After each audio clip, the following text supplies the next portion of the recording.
Let's talk about China and Taiwan. We, the United States, champion Taiwan's right to self-determination. We preach democracy and freedom across the globe.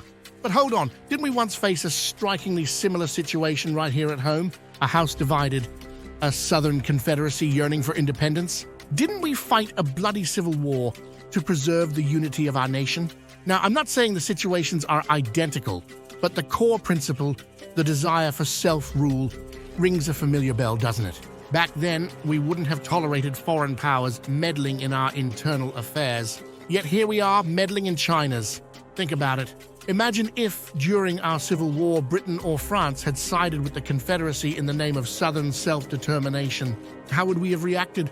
We'd have called it an outrage, an attack on our sovereignty. Is that not exactly what we're doing to China? Look, elections are great. Democracies are the best systems we've got.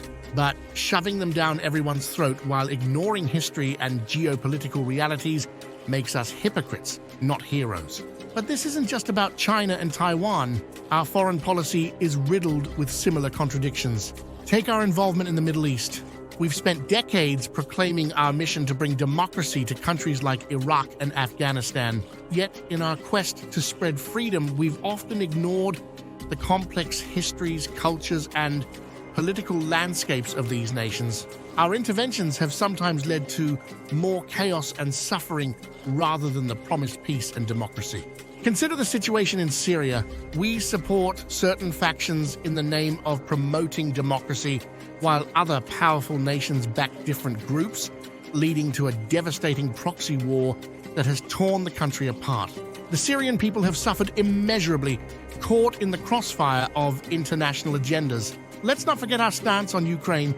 We champion Ukraine's right to defend itself against aggression, and rightly so. But how consistent are we in applying this principle? When other nations face similar struggles, our response varies based on strategic interests rather than a steadfast commitment to the values we profess. This double standard undermines our credibility on the world stage. We cannot preach respect for sovereignty while selectively violating it. Our actions must align with our words if we are to be the true beacon of freedom we claim to be. This isn't about abandoning Taiwan. It's about genuine diplomacy, respecting the internal affairs of other nations and acknowledging the intricate realities of global politics. True respect for freedom means allowing nations to resolve their internal issues without external imposition. Furthermore, this adversarial posture toward China feels more like a strategic maneuver in a global chess game than a principled stand for freedom.